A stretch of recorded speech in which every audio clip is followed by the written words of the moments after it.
Okay. Zera Shimshon, the Parsha is Parsha Shlach. We're on page Kuf Pei Beis in the sefer itself. We are starting with Os Gimel, section number 3. Medrash Yalkut, the Medrash in Yalkut Shimoni. Al Pasuk Vatisa Kol Ha'edo Vayitnu Eskolam. On the Pasuk that talks about Bnei Yisrael's reaction when the Meraglim came back and gave a negative report and said, we're not going to be able to conquer Eretz Yisrael. So it says, Vatisa Kol Ha'eda, and all of the congregation lifted, Vayitnu Es Kolam, and they gave out their voices. And then the rest of the pasuk that's not quoted here says, Vayivku Kol Ha'am Balayla Hahu, and all of the people cried that night, which is very important because the comment is going to be made on that cry. So the Yalkut Shimoni quotes that pasuk, our pasuk from our Parsha and Shlach about Bnei Yisrael raising their voices and crying because they believe they listened to this negative report about not being able to go into Eretz Yisrael. Amar Rabbi Yochanan. So Rabbi Yochanan said, Oso Hayom Leil Tisha B'Av, that day that this event happened when the Meraglim came back and gave the bad report and Bnei Yisrael cried, was the night of Tisha B'Av. Leil Tisha B'Av Haya, that was the night of Tisha B'Av. Omar HaKadosh Baruch Hu, so HaKadosh Baruch Hu said, Atem Bechisem Bechia Shel Chinam, you cried for no reason. Ani ekba lachem b'chia l'doros. I will establish this day of Tisha B'Av for you as a day of crying throughout the generations. Ad kan lashono, that is the language from the Medrash Yalkut Shimon. So Hashem says, you, Bnei Yisrael, you had no reason to cry at all. I wanted to take you. Everything was ready. I was going to take you into Eretz Yisrael, but you listened to this bad report. You listened to the evil report of the Meraglim, the Lashon Hara that the Meraglim spoke about Eretz Yisrael, and you not only believed it, but you started crying. So now, for no reason, this day of Tisha B'Av will be a day when you cry for real reasons in the future. The Zera Shimshon says, Lahavin kasher inyan avon zeh im chorban habayis.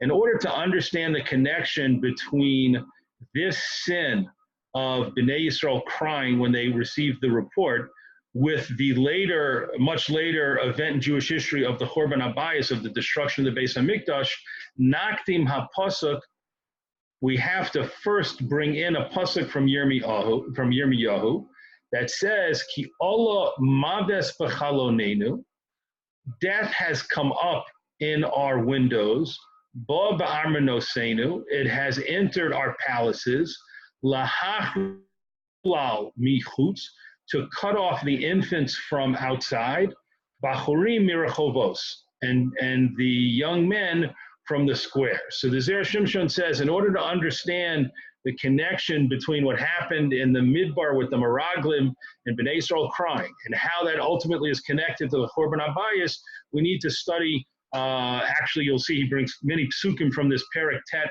and Yirmiyahu. But the specific pasuk he starts with, it talks about the time of the Chorban Habayis, and it says, death has come up in our windows and our palaces to cut off the young people, the infants and the young people.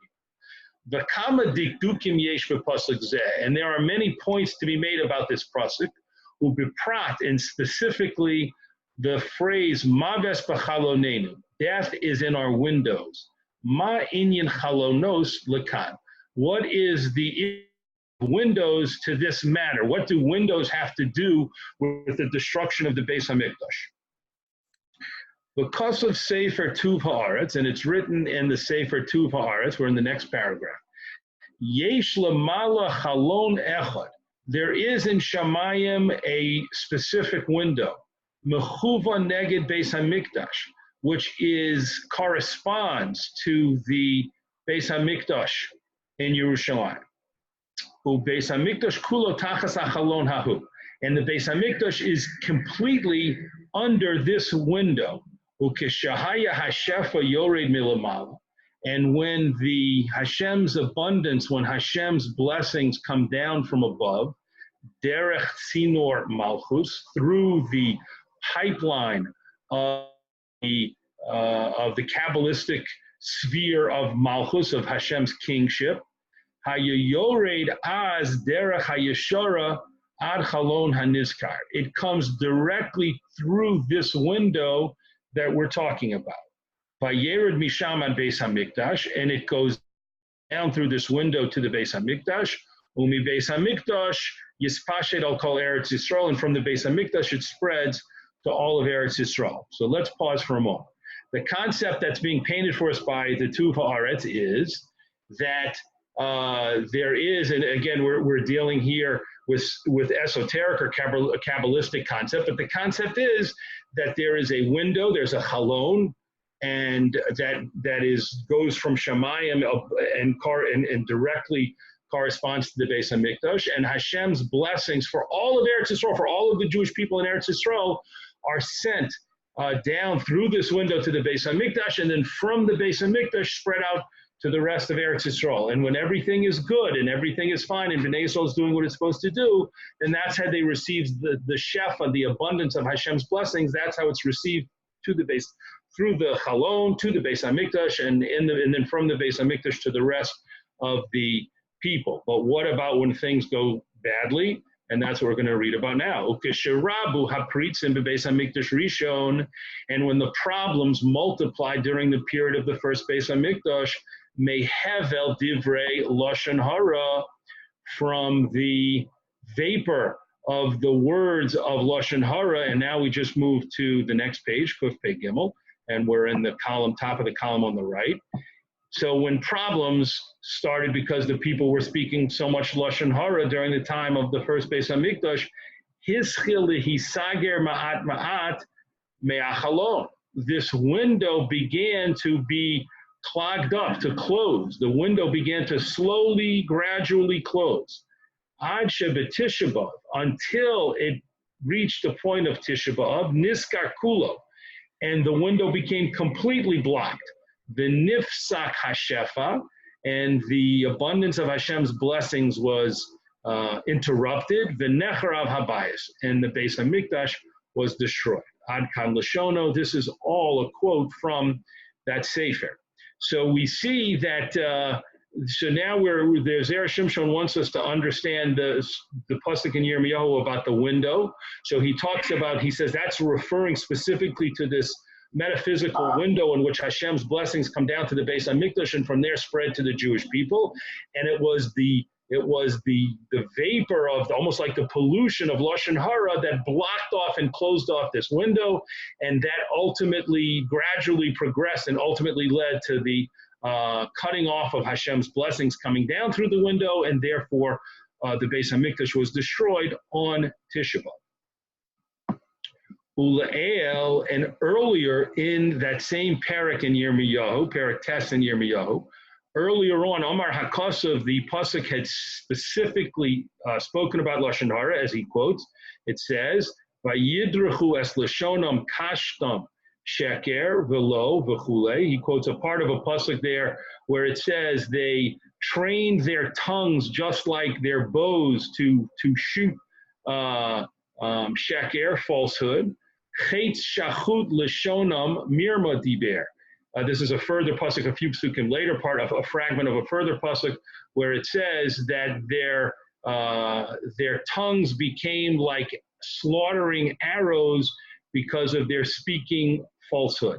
The Hainu, that these psukim, this whole set of psukim, Parak Beis through Parak Zion, earlier in the same parak before it talked about the window and the destruction of Beis Hamikdash, the Hainu neged balei lashon hara.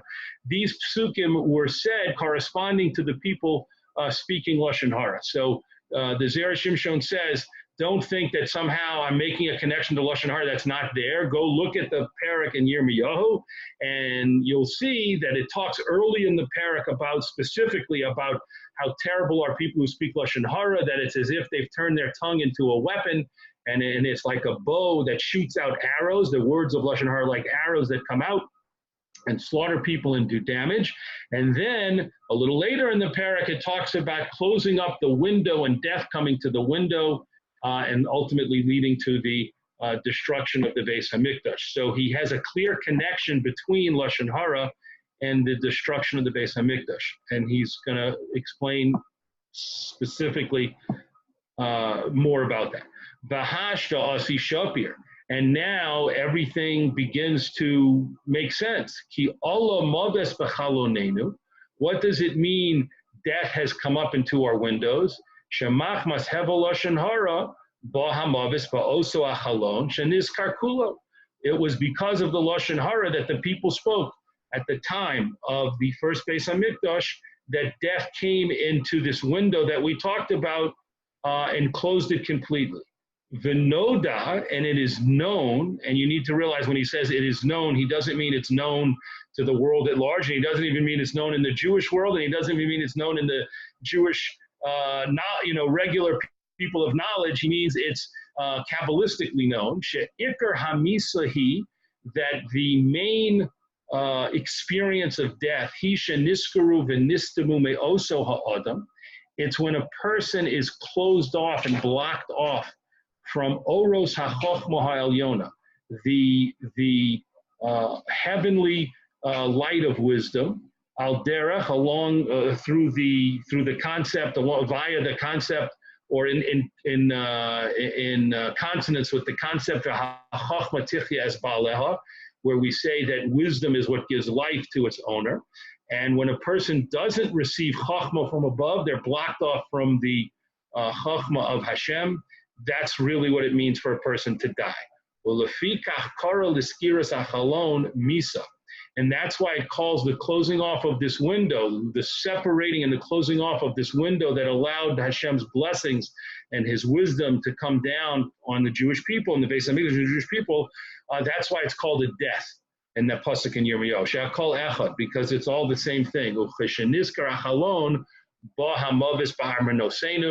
And when the window was closed off, death came into our palaces, Shenechar of Habayis, which is a reference to the destruction of the Beis Hamikdash. So let's pause here, even in the middle of his explanation. Again, so the Zera Shimshon started with the Medrash, Yalkut Shimoni, talking about the fact that the people in our Parsha, at the time of our Parsha, Bnei Yisrael, listened to the Lashon Hara about Eretz Yisrael, and Hashem said, because you did that, you're going to, in the future, cry on Tisha B'Av when the Beis HaMikdash is actually destroyed.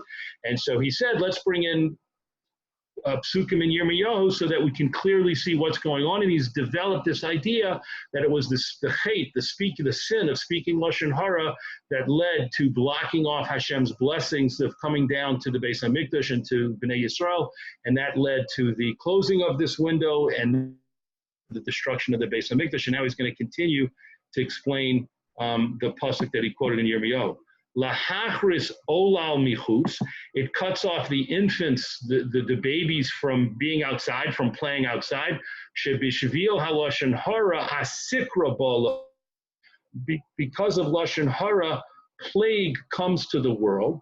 V'ha'asikra bar minan, and plague, it should be kept far away from us. That's like parenthetically, and a plague, which, like chas v'shalom, God forbid it, and it should be kept far away from us. Al harov, in general, nofelas ala tinokos, is something that affects children, has the most direct impact, at least first, on children. They're very vulnerable when a plague comes into the world, and so that's what it means, that the lashon hara causes a sikra, the lashon hara causes a plague, and the plague spreads and cuts off the children. V'zehu lahachris olal, and that's why it says that it cuts off the infants, ve'afilu michutz, and even if they're outside, kida amrinon b'Yerushalmi de Peah, as we say in the Yerushalmi on Maseches Peah, shehu, that he, meaning, as the parentheses tell us, a person who speaks lashon hara, a person who spreads gossip and slander, omer kan, he says his lashon hara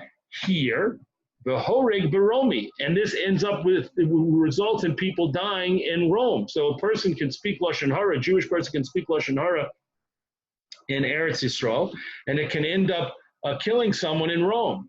Omer baromi, or a Jewish person can speak lashon hara in Rome, v'horeg kan, and it can kill people here, meaning back in Eretz Yisrael.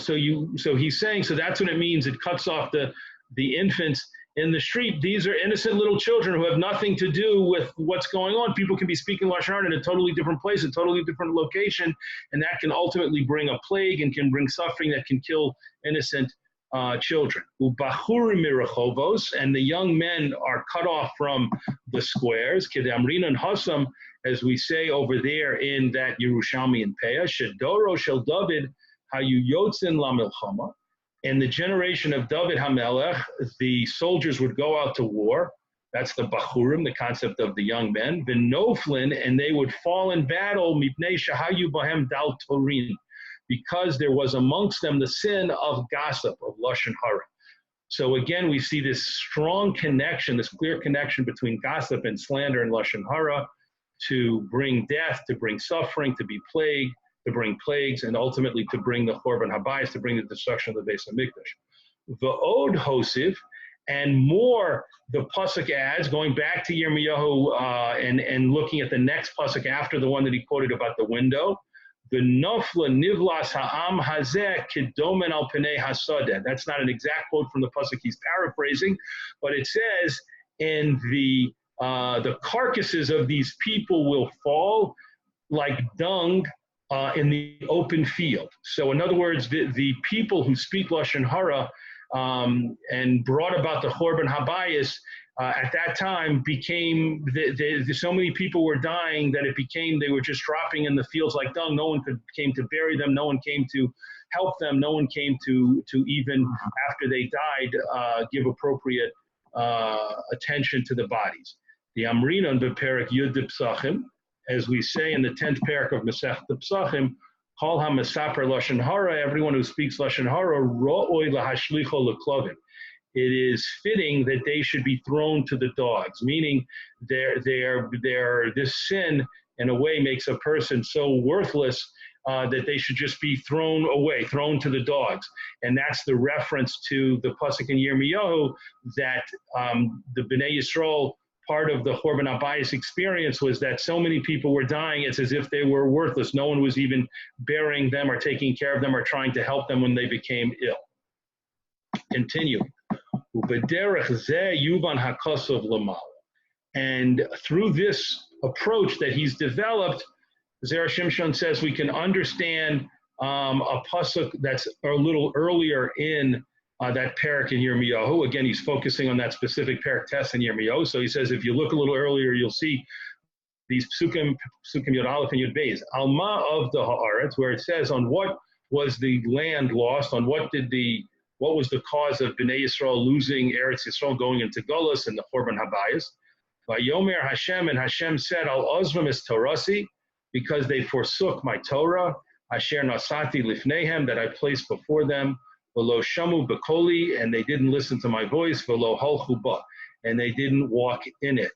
Heim ozvu es torasi, they forsook my Torah, V'lo zeh, and not only this, V'lo zeh bilvad, and not only this itself, now we're to the top of the next paragraph, Ela af lo shamu b'koli, not only did they forsake the Torah, but they didn't even listen to my voice, Shekama pa'amim his hartem, Shalol l'saper lashon hara. There are so many times in the Torah that I told them not to speak, that I warned them and forbade them not to speak lashon hara. V'heim mesaprim, and they're speaking it. Umekablim oso, and they're accepting it and listening to it, which is what happened with Bnei Yisrael. They listened and accepted the lashon hara of the meraglim.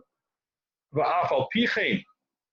And even though Shesipru Lashon Hara, they told the Lashon Hara and they accepted it, Vikfar Chotu, and they did that sin, Im Hayuchozim LaTorah, if they would have returned to focusing on Torah study and keeping the Torah, Hayu Misrapin, they would have been healed.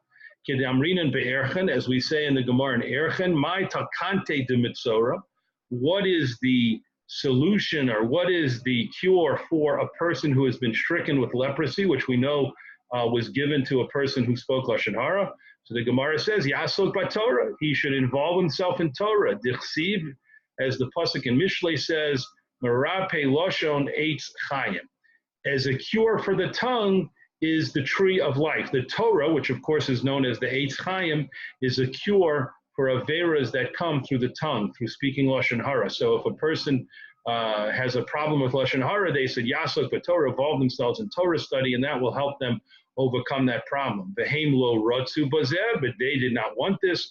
V'lo holchu ba, and they did not follow in this path. And he's referring to the people at the time of the Churban Bayis Rishon. V'chein avda haaretz. Therefore, the land was lost. So the Zera Shimshon has taken great care here to explicate the connection between Lashon Hara and the suffering and death that it brings, and ultimately leading to the Churban Bayis Rishon. And now he's going to circle back to the Medrash Yalkut Shimoni that he brought in the beginning, based on our the psukim in Shlach that talk about the Bnei Yisrael crying when they received the report about the Lashon Hara about Eretz Yisrael. And through all of this that we've now developed, this idea that we've developed, Av HaMedrash, even the Medrash in Yalkut Shimoni Hanichtav La'el, which was written before, Shehabayis lo necharav ela la'acher shenistam achalon, b'hachalon lo nistam ela be'avon Lashon Hara. We developed this idea that the Beis HaMikdash wasn't destroyed until this window was closed off, and the window didn't get closed off except through the specific sin of Lashon Hara. U'ba'es ha'chorban, and at the time of the Chorban, shechatu b'Lashon Hara, and at the time of the Chorban, when Bnei Yisrael was sinning with the sin of gossip and slander, nisorer aleihem avon ha'avos, the sin that their forefathers committed on Tisha B'Av in the Midbar, came to life. Nisorer, it was awakened. Umotza min esmino, and one thing found the same thing, meaning that they had spoken Lashon Hara back so many years earlier in the Midbar. They had accepted the Lashon Hara of the Meraglim, and that now connected to and found a connection to the Lashon Hara that was being spoken and listened to in the time of the Bayis Rishon, V'neor, and it was all awakened. Umazal Yom V'Sha'a Garam, and the constellation, or the connection between that specific day and that specific time, caused the result. V'kach amar lahem HaKadosh Baruch Hu, and this is exactly what Hashem said to them. Ani ekba lachem b'chiyah l'doros. He said to the Jews in the Midbar, I'm going to establish for you a time of crying, of real mourning and crying in future generations. She'im b'nechem yochzu mas avosehem, that if in future generations your descendants hold on to the evil acts of their forefathers who listened, who spoke and listened to Lashon Hara, the yechtu b'Lashon Hara, and they continue the sin of Lashon Hara, yeh lahem b'chiyah l'doros b'yom hazeh dafka, there will be for them a real crying in future generations, specifically on this day of Tisha B'Av. So that's really how everything connects. And Hashem, we now understand that Hashem, according to the Medrash Yalkut Shimoni that the Zera Shimshon started with, Hashem was saying the Meraglim spoke Lashon Hara about Eretz Yisrael, Bnei Yisrael believed it and accepted it fully and cried and mourned over it. And so Hashem said to them,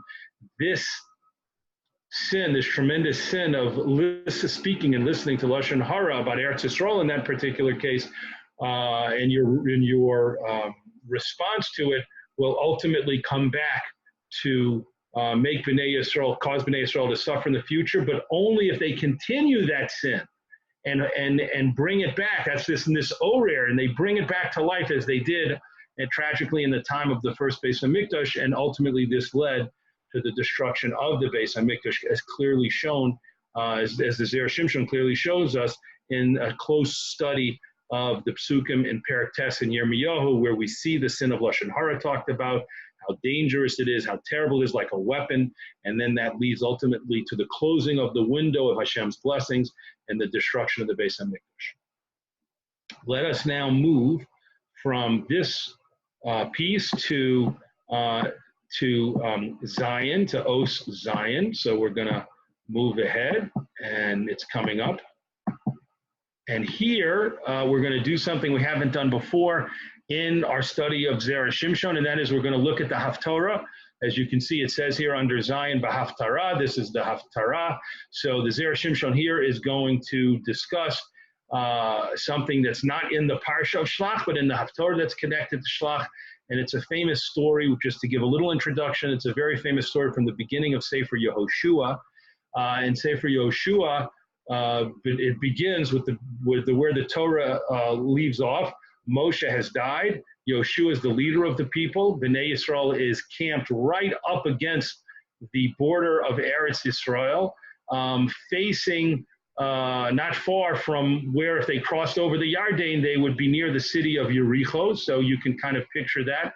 And so Bnei Yisrael is on the other side of the Yarden, poised to come in. And Yehoshua sends two meraglim, which it seems like a strange thing to do, but that's, of course, the connection to our Parsha of Shlach. But he sends two meraglim, but he's very, very careful. Number one, he doesn't send a big group of 12 people. He only sends two. And Yehoshua says, I'm going to pick my two people exceedingly carefully. And he sends Kalev, of course, who was the spy who went with him, with Yehoshua on Moshe's mission of sending meraglim, and came back with the positive report. And Yehoshua and Kalev, they could to convince the people to listen to the other meraglim and not to listen to the Lashon Hara, not to give up hope. So he sends Kalev, and he also sends Pinchas from the famous story, the Kohen, the famous story of Pinchas and Zimri and Kasbi Bastzur. So a great righteous and zealous individual. So those are the two meraglim that he sends, and they cross into Eretz Yisrael secretly, and they come to the city of Yericho. This is from the beginning again of Sefer Yehoshua, Perek Beis, and they come to the house of a woman named Rachav, and this is where the narrative is going to pick up here. And it says it was a base zona, which is widely understood and basically understood by Chazal to mean a house of a prostitute, the usual use of that word, and that Rachav was running this house of prostitution. But there is a pshat, just to mention it as an aside, that it meant an inn that served food. So zona from like the Lashon of mazon. So maybe she wasn't a prostitute, it was an inn, but according to what we're going to see here in the general understanding, it was a house that she was a prostitute, and that's where they came. And now let's pick it up in the Zera Shimshon, letter Zion. Vatikach ha'isha es shnei ha'anashim vatit. Okay. So the two spies, the two meraglim that Yehoshua sends, the Kalev and Pinchas come to the house of Rachav Hazona, Rachav the prostitute, in the city of Yericho on this mission. And the pasuk says, "Vatikach ha'isha shnei ha'anoshim vatitzpeno," and the woman, meaning Rachav, the two men, meaning referring to Kalev and Pinchas, vatitzpeno, and she hid him in the singular. And this is, as Zera Shimshon says, this is a singular language. Velo Omar vatitzpeneim, and the pasuk didn't use the word that you would expect, and she hid them. It said, and she took the two men and she hid him. V'razal Omru, and the Chachamim say, the Kalev is the one, Shahayat Tzarech Hatmana, who needed to be hidden. Avalo Pinchas, but not Pinchas, Shahaya Omed Lifnehem, because he was standing in front of them, Roer, and he was looking, he could see, Ve'eno Nireh, but he could not be seen. So Chazal make a very cryptic statement here that the reason the pasuk says that Rachav hid him in the singular is because she really only had to hide Pinchas, the other spy, could become invisible. He had like a power of invisibility, and he could not be seen. So she did not have to hide him. And the Gemara, what Chazal are referring to, is that he had reached the level of a malach, and a malach can only be seen by people if the malach wants people to see him. But if the malach does not want to be seen, the malach can be invisible. And Pinchas had that capability. He had reached that spiritual level, that madrega. Makshim. We asked a question, or the question is asked. The Haksiv, that a little later it's written, a couple of psukim later it's written, Vatit menein, v'chule, and she hid them in the plural. So we see clearly that as you read one pasuk and it says she hid him, but then a few psukim later it says, and she hid them. Harei shehitmina shnehem. So we see clearly that she hid both of them. there are going to be a series of questions here. So the first question is, why did the pasuk why did Sefer Yoshua, why did it say she hid him, only one of the spies, but then a few psukim later say she hid them, she hid both of them. V'od kasha, and another question, the halok HaKadosh Baruch Hu osa nisim, that isn't it true that when Hashem does miracles, eino osa osam ela al tzad hechrech, he only does them if he is compelled to do so, if he needs to do a miracle. The ilav hachi, because if not, if there's a situation where Hashem doesn't need to do a miraculous act, a supernatural act, osa nisim lelo toelas, then he would be doing miracles for no real purpose. Ve'ein zeh minhago shel HaKadosh Baruch Hu, and this is not the minhag, the accustomed way of acting of Hashem. So that question is relating to the fact that if our understanding is that Hashem did a specific miracle to make Pinchas invisible, that would seem to be an unnecessary miracle, because after all, Kalev was visible and had to be hidden, and Rochav was in fact willing and did hide both of them and able to hide both of them. So why would Hashem do a specific miracle to make Pinchas invisible? There seems to be no reason for Hashem to do that, and Hashem doesn't do miracles without a purpose, without a specific reason. Ve'od, and another question, Shahadayan Pinchas lo haya malach. At this point, Pinchas was not yet an actual angel. Raki ish kasher ba'alma. He was just a very good man, and he was on a high madrega. He was on a high spiritual level, but he wasn't yet actually on the level of a malach, we would assume. V'od kasha, another question, lefi pshuto shel mikra. Another question is that according to the simple explanation of the psukim, ech huter lahem, how was it permissible to them, meaning to Kalev and to Pinchas, the two spies that Yoshua sent, lehisyached im hanochris, to be alone with this non-Jewish woman? How was it okay for them to put themselves in a situation when they were alone, and not just alone, but being hidden by this non-Jewish woman? Ubeprat, and specifically shahayis lezona mufkeres. She was a prostitute, and a prostitute who was available to all men to come in and be with her, to pay for her services. So she's certainly not the type of woman that men like Kalev and Pinchas should ever have allowed themselves to be alone with.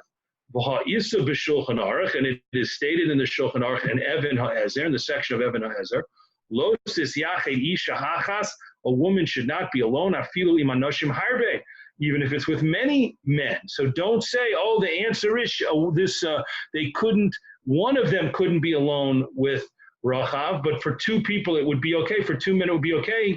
Zera Shimshon says, no, sorry, look in the Shulchan Aruch and you'll see that that's not the halacha, that yichud would apply to a woman even if there are many men.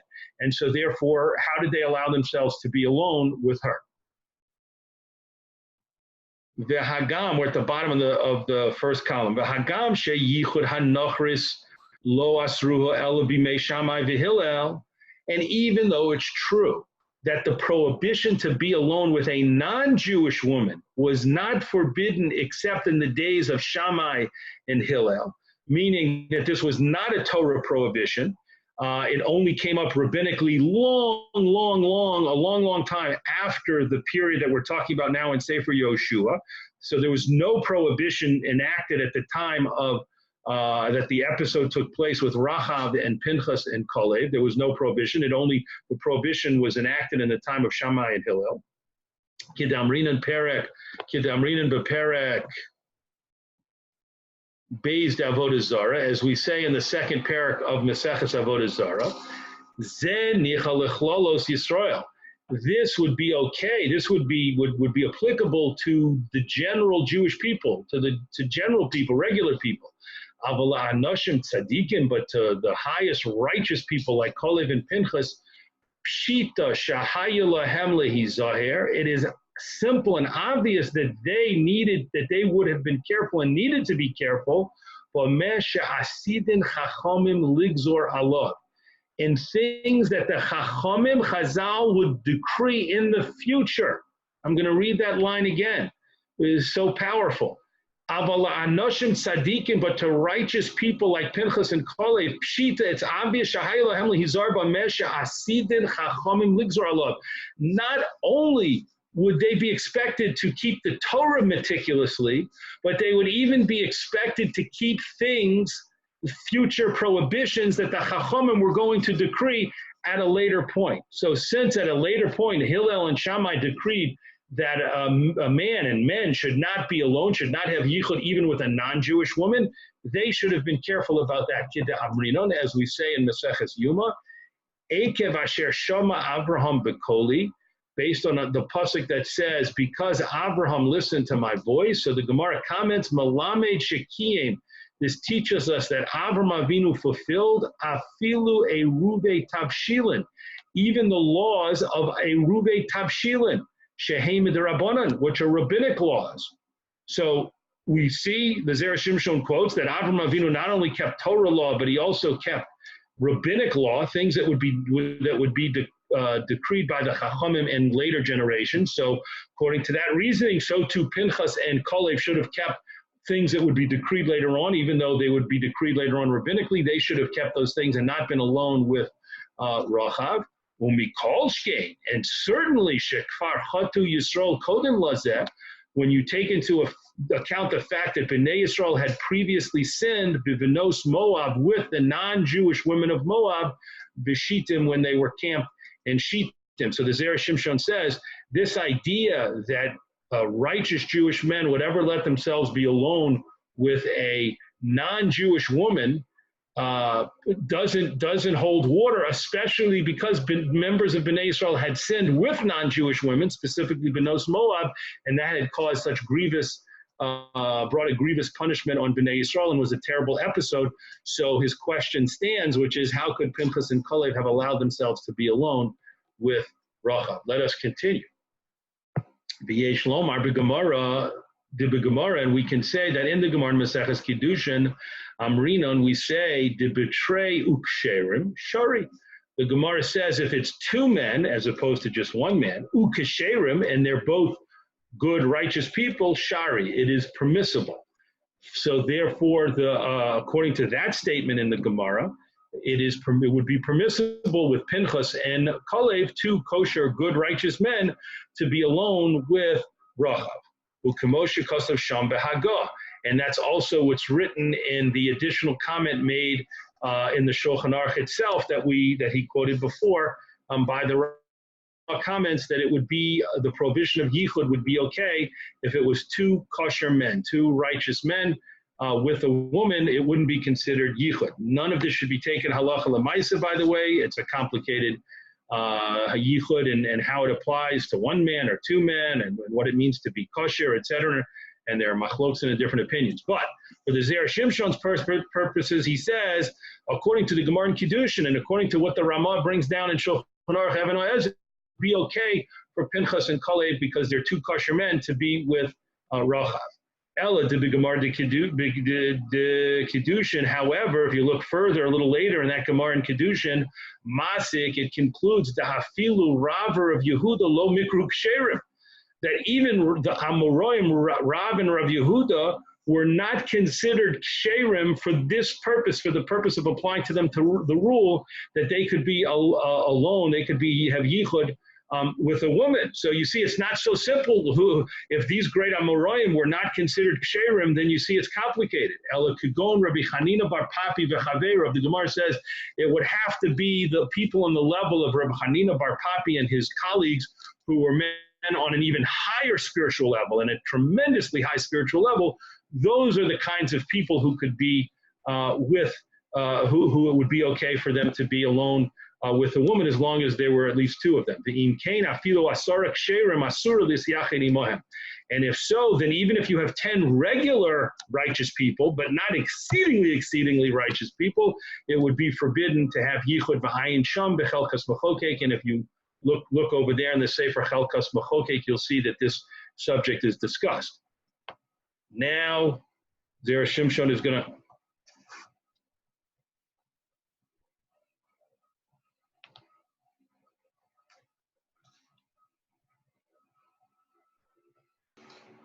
Umeata navo lebiur hakasav. And now that we've discussed all these things, let's go back and explain the psukim about, and you say for Yehoshua, about Rachav and Pinchas and Kalev.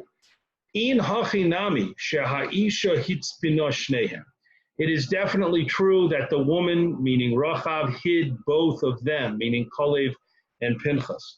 Kedichsiv, as it's written, batit b'neim v'pishtei ha'etz. It specifically says she hid them amongst the bundles of flax. So we know that she hid both of them. Ella bad ki hechi de lo tikshe.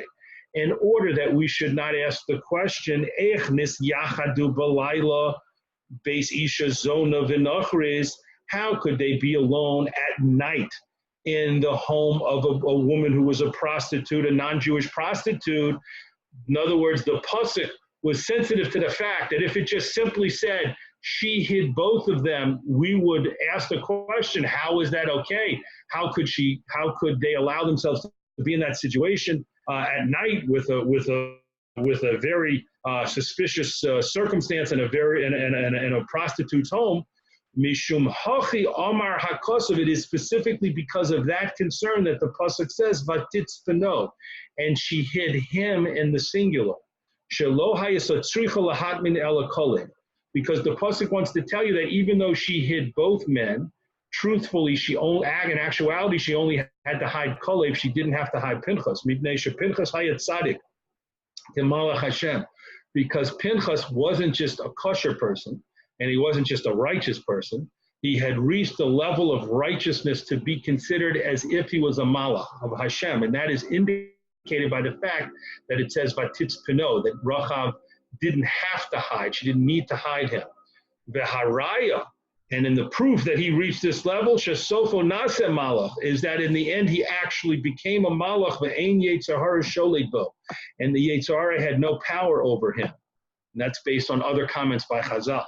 V'hainu Rabbi Chanina bar Papi v'yoser mimenu, and this is certainly the level of Rabbi Chanina bar Papi that the Gemara in Kedushin talked about, and even more than the Madrega, more than the level that he reached.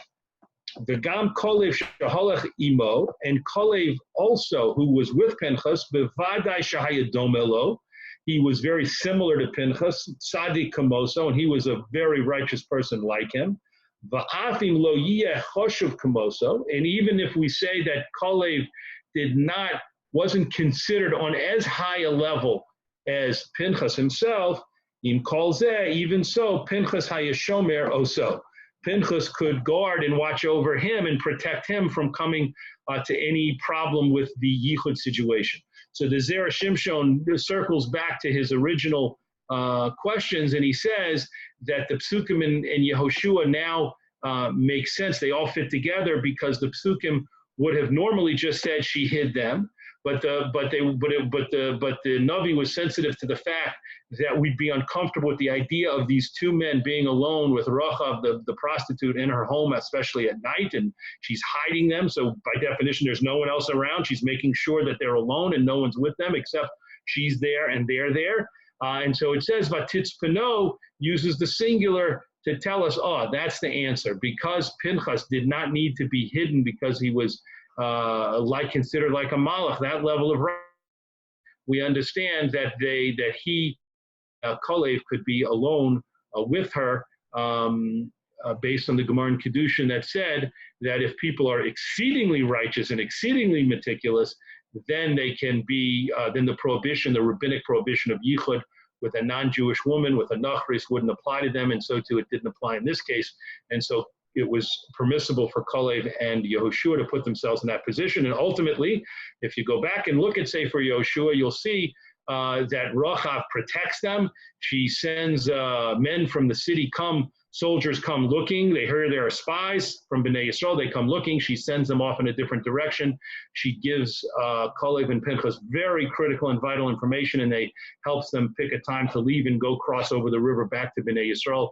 And they're able to go back to Yehoshua, give him the information, and this helps lead to the victory. And according to Chazal, after Bnei Yisrael conquers the city of Yericho, and they've done it in a way where they save Rachav and her family, Yehoshua ends up marrying Rachav. So we have the story of a woman who comes from the most humble background, you might say, non-Jewish background, who ultimately marries the leader of the Jewish people because her spiritual qualities were such that she converts and she becomes the wife of Yehoshua. Yasher koach to everyone and for the learning, and everyone should have a good week.